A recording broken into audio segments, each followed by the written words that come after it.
Good afternoon. I'm Stephen D'Antuono, Assistant Director in charge of the Washington Field Office of the FBI, and I'm here to provide a quick update on the FBI's activities since the violence and destruction at the Capitol last week. The FBI is quite familiar with large-scale, complex, and fast-moving investigations. We are up to the challenge. As Director Wray says, the FBI does not do easy. To be clear, the brutality the American people watched with shock and disbelief on the 6th will not be tolerated by the FBI. The men and women of the FBI will leave no stone unturned in this investigation. Since these events, the FBI has worked hand in hand with the United States Attorney's Office and our law enforcement partners here in D.C. and across the country to arrest and charge multiple individuals who took part in the destruction. In 6 days, we have opened over 160 case files, and that's just the tip of the iceberg. The significance of this investigation is not lost on us. This is a 24/7, full-bore, extensive operation into what happened that day. We cannot do our job without the help of the American people. Since our call for tips, videos, and pictures, we have received more than 100,000 pieces of digital media, which is absolutely fantastic. And we are scouring every one for investigative and intelligence leads. We continue to ask for more.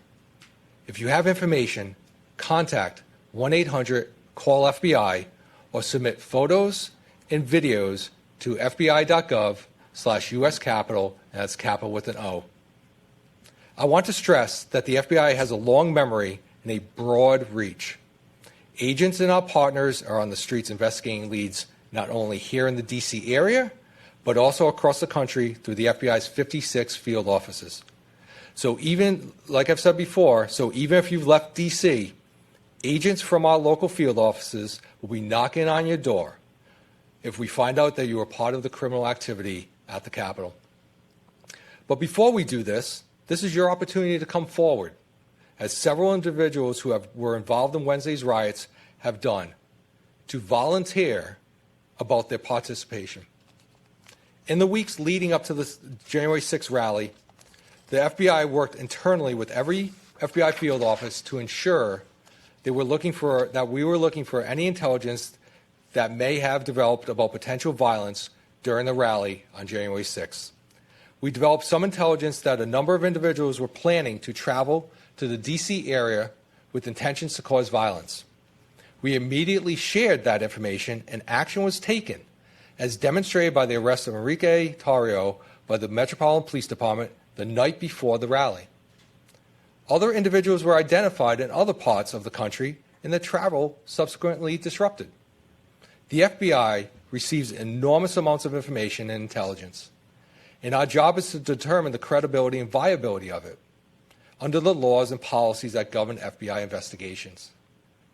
We have to separate the aspirational from the intentional and determine which of the individuals saying despicable things on the internet are just practicing keyboard bravado or they actually have the intent to do harm. In the latter, we work diligently to identify them and prevent them from doing so. As offensive as a statement can be, the FBI cannot open an investigation without a threat of violence or alleged criminal activity. However, when that language does turn to a call of violence or criminal activity, the FBI is able to undertake investigative action. And in this case, we had no indication information was linked to any specific person, but this is a matter of an online discussion. This information was immediately disseminated through a written product and briefed through our command post operations to all levels of law enforcement. Part and parcel of our investigation into violent actors is the fact that we continue to gather intelligence that will aid in our ability to disrupt possible future violent activity. Suffice it to say, we are leveraging our relationships with federal, state, and local law enforcement partners, using our tools at our disposal to find and bring everyone involved in last week's criminal activity to justice. I'm now going to turn over to Acting U.S. Attorney Michael Sherman. All right, thank you, Steve. I think I mentioned this before a few days ago that, just to begin, I think the scope and scale of this investigation in these cases are really unprecedented, not only in FBI history, but probably DOJ history, in which essentially the Capitol grounds outside and inside are essentially a crime scene, and a scale in which we have literally thousands of potential witnesses, and a scenario in which we're going to have, I believe, hundreds of criminal cases, both filed with our local courts, the Superior Court, and through the federal court system. So just to frame things, the enormity of this investigation is going to take a lot of work and a lot of effort, and this is not going to be solved overnight. It's not going to be solved within the coming weeks. It's not going to be solved within the coming months. This is going to be a long-term investigation, and rest assured, the Bureau, the Department of Justice, all the U.S. attorneys across the United States that are assisting in these investigations, everyone is in for the long haul. So that being said, let's turn to the numbers that Steve referenced. And the numbers are going to geometrically increase. So as we sit here now, literally days after this event happened, we have already opened 170, more than 170 subject files, meaning these individuals have been identified as potential persons that committed crimes on the Capitol grounds, inside and outside. So of those 170 cases that have already been opened, and I anticipate that's going to grow to the hundreds in the next coming weeks, we've already charged over 70 cases. And again, that number, I suspect, is going to grow into the hundreds. So what are the types of cases we initially charged? And I think there's some misconceptions, and I want to clarify some of those misconceptions, because given the enormity of the actors we saw both inside and outside the Capitol, the range of criminal conduct is really, I think, again, unmatched in any type of scenario that we've seen, the FBI or the DOJ. We're looking at everything from simple trespass to theft of mail to theft of digital devices within inside the Capitol to assault on local officers, federal officers both outside and inside the Capitol, to the theft of potential national security information or national defense information, to felony murder, and even civil rights excessive force investigations. So just the gamut of cases and criminal conduct we're looking at is really mind-blowing. And that has really put an enormous amount of work on the plate of the FBI and field office throughout the entire United States. So let's look at those initial cases. And again, I want to clarify some misconceptions. When criminal conduct occurs, we try to obviously charge people as soon as possible. So the way, looking just at the federal system, we'll try to do that via criminal complaint. So when these actors left the Capitol, these individuals, these defendants, obviously the impetus, the marching orders by federal law enforcement was to find, fix, and charge these individuals as fast as possible. So the prosecutors from the D.C. U.S. Attorney's Office, we look for the most simple charge we could file as quick as possible. So therefore, the initial charges filed in these cases, a lot of them were misdemeanors. They were trespass cases. However, those cases were opened on those initial charges. We also had several firearms charges. We also had several felony charges that were opened with assault and battery, illegal felonious possession of weapons. However, I want to clarify a misconception. This is only the beginning. So after these criminal charges are filed via criminal complaints, that allows law enforcement across the United States to arrest people from Dallas to Arkansas to Nashville to Cleveland to Jacksonville. That's what's happened over the past several days. It's really quite incredible. Now, after those charges are filed, then we have the ability to then indict these individuals on more significant charges, and that's exactly what has happened. For example, yesterday, again, only days after this event happened, we had the grand jury in the District of Columbia up. It was booked throughout the entire day, and for several hour upon hour, prosecutors in our office presented felony cases, significant felony cases related to civil disorder, related to the possession of destructive devices, related to the possession of semi-automatic weapons that are illegal to possess in the district. So again, I just want to clarify that the initial charges we're filing, some of these misdemeanors, these are only the beginning. This is not the end. So what are we looking at downstream here? So in terms of what we're looking at is the initial charges everyone's familiar with, the zip tie guys, the Munchels, and the Brocks that were arrested on the House floor with zip ties rifling through the House floor. People are familiar with online. They see the Barnetts and Johnsons who were literally rifling through Pelosi's office and stealing items, stealing materials, mail, and sometimes even personal mementos. So those are the cases the public's familiar with. They're familiar with those cases because of social media.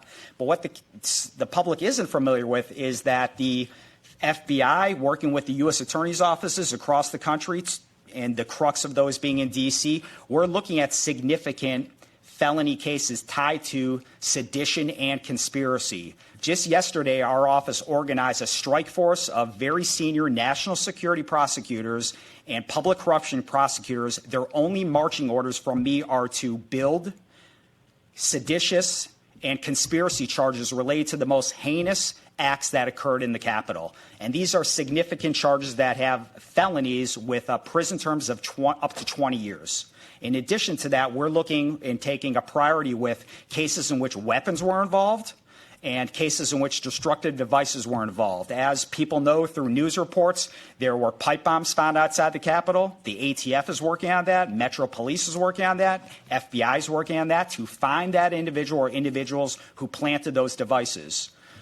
So in addition to just those rogue cases we're looking at, we're going to focus on the most significant charges as a deterrent, because regardless of if it was just a trespass in the Capitol or if someone planted a pipe bomb, you will be charged and you will be found.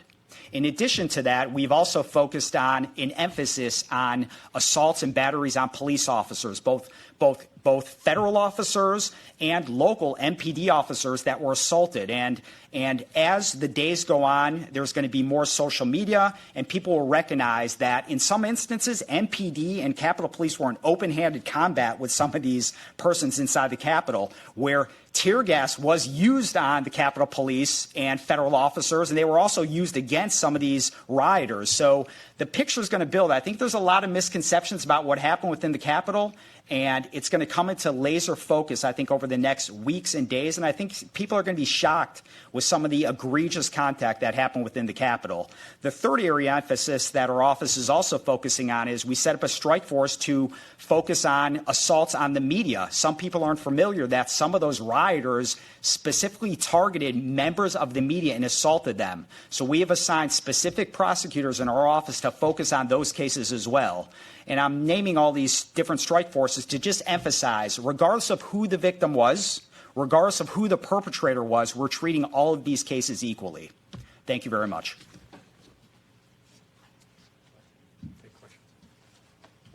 We will now begin the question and answer session. To ask a question, you may press star, then 1 on your touch-tone phone. If you're using a speakerphone, please pick up your handset before pressing the keys. To withdraw your question, please press star, then 2. The first question is from Pete Williams from NBC News. Please go ahead. So can you clarify for us what intelligence did the FBI gather before the assault on the Capitol about the potential for violence, and how did it share it, and did it share it to the Capitol Police? We received a lot of intelligence, like I said in my statement, a lot of intelligence information through all different means, be it through social media or through CHS's sources. And then we have a sharing mechanism with JTTFs. Across the country, we have Joint Terrorism Task Forces. And in this city, in D.C., we have a very robust JTTF. And in that, we have Capitol Police, Park Police, MPD, and all the other federal law enforcement partners. We shared intelligence through the JTTF model, and we also shared it through our command post structure, and then also through other means of they have access to our information readily available because they have access to our systems. So all that information was shared with our partners, and then we went from there. The next question is from Evan Perez from CNN. Please go ahead. Wondering if you could tell us perhaps if you found any indication so far to indicate that there was some level of planning and coordination for these people to go into the Capitol and carry out this attack rather than just a spontaneous mob that that got out of control? And then secondly, if you could, at least Senator Schumer has talked about the possibility that some people might be put on the no-fly list. Of these 170 case subject files that you've already opened, can you tell us whether you've added any of those people to a no-fly list as a result of what happened? So we're looking at all different avenues here. So my agents and analysts and all the other FBI personnel in my office and across the country are scrubbing video. We're talking to witnesses. We're talking to individuals that we arrest, and we're gathering that picture, that intelligence, if you will, to understand what happened on the 6th, that day, in the Capitol, outside the Capitol. We talk to all law enforcement partners, and it's not just the FBI doing this, it's all of our law enforcement partners as well that are working in conjunction with Acting U.S. Attorney Mike Sherwin's office and our local office here too as well. So we're sharing that intelligence amongst each other. We're putting into the intelligence cycle that the FBI has to try to ascertain the true picture of what happened that day.